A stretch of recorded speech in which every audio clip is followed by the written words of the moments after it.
South Indian চলচ্চিত্রের তারকা রাশমিকা মান্দানা সামাজিক যোগাযোগ মাধ্যমে আবারও লাইমলাইটে। কেননা আগামী দিনে সুন্দরী তারকাকে অভিনয় করতে দেখা যাবে বলিউড চলচ্চিত্রে। মূলত বলিউড তারকা আয়ুষ্মান খুরানার বিপরীতে অভিনয় করবেন এট দ্য ফার্স্ট টাইম এই সুন্দরী অভিনেত্রী।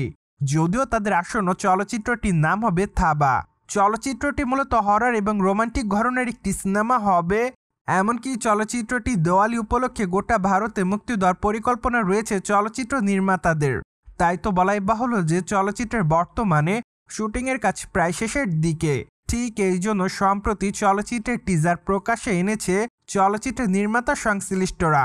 যাই হোক, থাবা চলচ্চিত্রের টিজারটি প্রকাশে আসার পর সম্প্রতি সামাজিক যোগাযোগ মাধ্যমে ব্যাপক আকারে লাইমলাইটে রয়েছে সাউথ ইন্ডিয়ান চলচ্চিত্রের বিউটি কুইন রাশমিকা মান্দানা। মূলত টিজারটিতে তাকে অবশ্য ব্যাপক হটেস্ট অবতারে দেখা গিয়েছে। পাশাপাশি টিজার দেখে এইটুকু অনুমান করা যাচ্ছে যে চলচ্চিত্রের পর্দায় হয়তো রাশমিকাকে ভ্যাম্পায়ারের চরিত্রে অভিনয় করতে দেখা যাবে।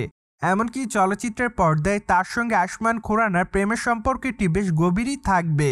যার প্রেক্ষাপটে এইটুকু বলাই বাহুল্য যে চলচ্চিত্রের পর্দায় যেমনটা রোমান্স থাকবে ঠিক ততটাই ভৌতিকতা থাকবে। কিন্তু টিজারটিতে আয়ুষ্মান খুরানা এবং রাশমিকা মান্দানার চুম্বনের দৃশ্যটি সকল দর্শকদের কাছে সম্প্রতি সময় আলোচনায়।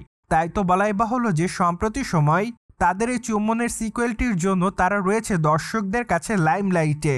সো যাই হোক, এখন শুধুমাত্র অপেক্ষার পালা।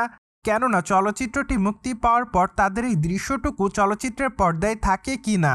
যদি সেন্সর বোর্ড থেকে চলচ্চিত্রের এই অংশটুকু কেটে দেওয়া হয় তাহলে হয়তো টিজারের এই অংশটুকু চলচ্চিত্রের পর্দায় নাও দেখা যেতে পারে। তাছাড়া সম্প্রতি রাশমিকার সঙ্গে আয়ুষ্মান খুরানার এই চুম্বনের সঙ্গে সাউথ ইন্ডিয়ান চলচ্চিত্রের তারকা বিজয় দেবরকোন্ডার ছবি ব্যবহার করে নানা রকম ট্রল করছে সামাজিক যোগাযোগ মাধ্যমে নেটাগ্রিকদের মধ্যে এক অংশ।